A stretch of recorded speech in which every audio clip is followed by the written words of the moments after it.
obligatoirement être brassé dans l'enceinte religieuse pour garder son appellation trappiste. À 86 ans, le père Omer est le moine qui supervise l'activité, largement délégué à une équipe de laïcs, faute de vocation religieuse. Les vieux brassins en cuivre ont laissé place à des cuves en inox modernes, d'où sortent 100 000 litres de bière chaque jour. Fabrice Bordon en est l'ambassadeur. C'est toujours le même procédé de fabrication, la même recette, les mêmes ingrédients, mais maintenant on y a ajouté la technologie au service de la tradition. Le père Omer le confesse. Bonjour Julien. Il n'a aucune compétence brassicole.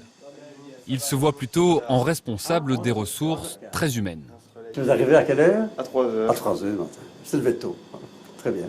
Et la réussite la plus importante ici, c'est la réussite du personnel, qui s'épanouissent dans le travail. Et c'est tant mieux si le travail donne une bonne bière, je m'en réjouis. Trappiste ou pas, la bière suit tous les tests qualité, le contrôle sanitaire, l'analyse de sa mousse, comme n'importe quelle boisson de grande consommation, même si elle a d'abord été conçue pour un usage personnel. Les moines, au début, avaient une vie autrement dure que celle d'aujourd'hui, point de vue hygiène de vie, etc. Donc, il fallait absolument du bon pain, du bon fromage, et ils ont fait du bon fromage, et ils ont fait une bonne bière qui est nourrissante. C'est d'abord ça qui était important, vous voyez, d'avoir une bière nourrissante. Pas besoin d'être amateur de bière ni fervent chrétien pour apprécier l'abbaye de Chimay. C'est un lieu prisé pour son calme et la spiritualité. Myriam Crix y a loué une chambre pour une semaine. Il y a déjà un parc magnifique, donc la nature c'est ressourçant aussi.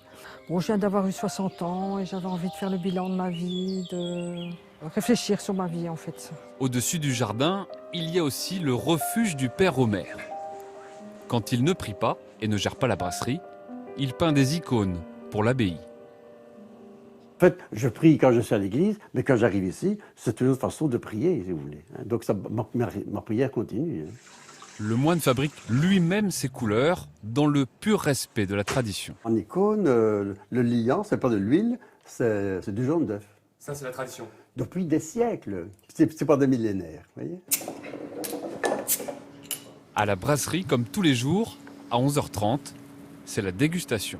Et le moment n'est pas choisi au hasard. Normalement, on a mangé depuis longtemps, on va bientôt manger et donc les papilles sont hyper éveillées à cette heure-là. Il teste la bière après 15 jours de fermentation, le goût, l'amertume, la mousse. Très très bonne. Ouais, je la trouve bien parfumée, un petit léger banane, mais ça c'est parce qu'elle est encore jeune. Et contrairement au vin, pas question de recracher.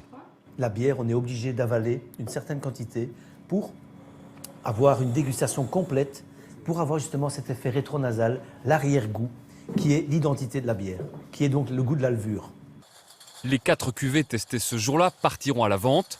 Parmi les 55 millions de bouteilles commercialisées chaque année dans 65 pays, un succès inattendu et une réussite presque encombrante pour les moines. Vous êtes patron d'une grosse PME quand même. Non, je ne suis pas le patron d'une grosse PME, je suis un moine, père abbé d'une communauté. Comme la tradition trappiste l'exige, la plupart des bénéfices générés par l'abbaye servent à financer des bonnes œuvres dans la région et à travers le monde. Demain, notre détour en Belgique nous fera découvrir le plat pays au fil de l'eau,